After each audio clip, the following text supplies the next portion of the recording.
Section 4. You will hear part of a lecture about urban migration. First, you have some time to look at questions 31 to 40.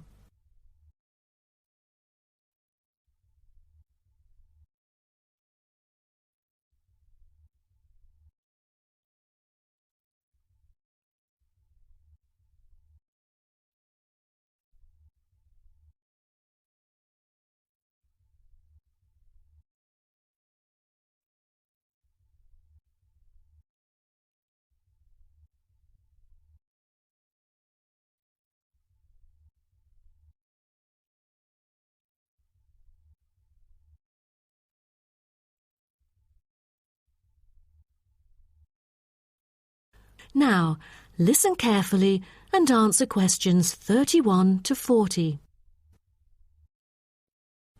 Good afternoon, and welcome to my talk on urban migration today. The world has experienced unprecedented urban growth in the recent decades.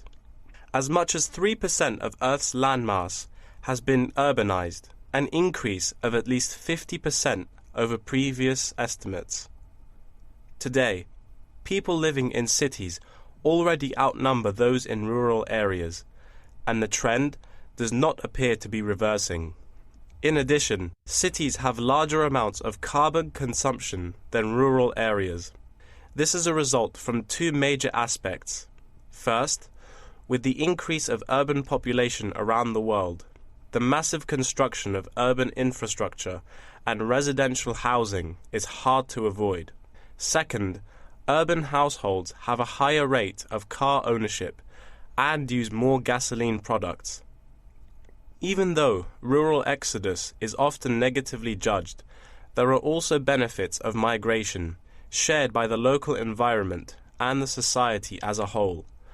Well, firstly, global trends of increasing urban migration and population urbanization can provide opportunities for nature conservations, particularly in regions where deforestation is driven by agriculture. As rural dwellers leave their homes, local forests are left to recover. What's more, it is easier for city dwellers to get around. Living in the country means transport can be very difficult. For instance, after midnight, there are no buses or taxis in the countryside. However, there is still a number of public transport modes to choose from in the city. Finally, with more funds and advanced technology, cities endeavor to produce clean energy. New power plants have been built to take harmful methane gas created by the decomposition of rubbish and convert it into electricity. By doing so, an important greenhouse gas is turned into useful energy rather than being directly emitted into the atmosphere. The hustle and bustle of city life offers women the opportunity to explore different professions and pursue their own careers. Women in cities work as engineers, managers, and even football players. This change of roles has affected their marital status and family life. More women are choosing their careers over marriage, which raises the graph of late marriages. As a result, more are remaining single well into their late 30s. They want to be independent and earn money on their own. It is also easier for them to get a promotion while working in the city. Women are slowly achieving wider participation at work, while in rural areas, the mindset is still very conservative.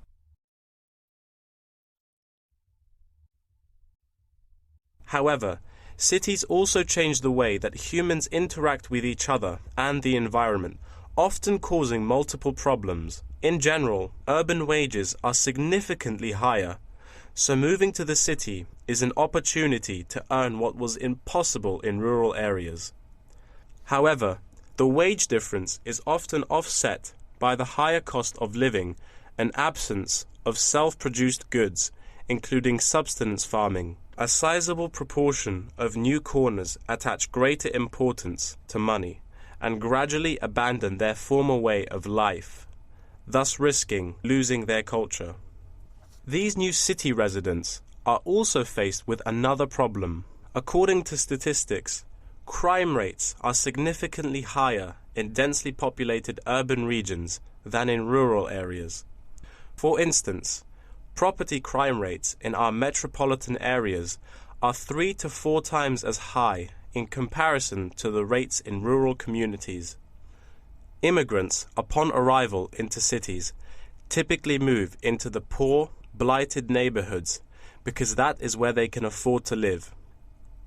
Crime in these areas is high and reflects poor living conditions, as these neighborhoods experience great levels of poverty. This pattern also occurs for violent crimes, which is much more common in large urban areas than elsewhere.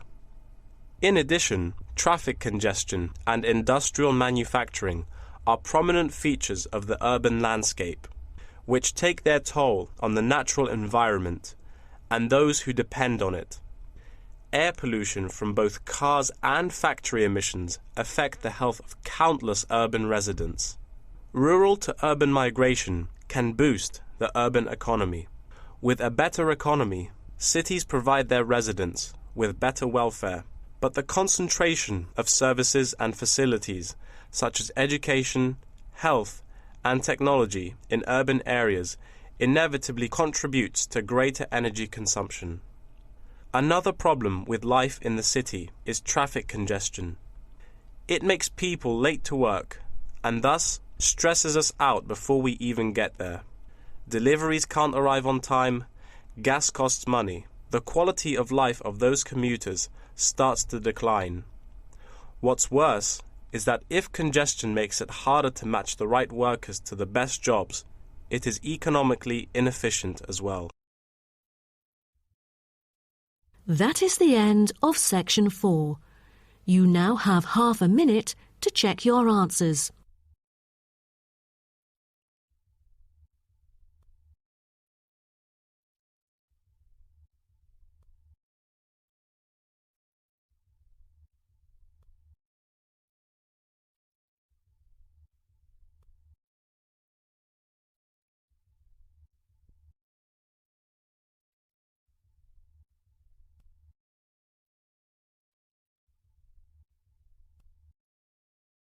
That is the end of the listening test.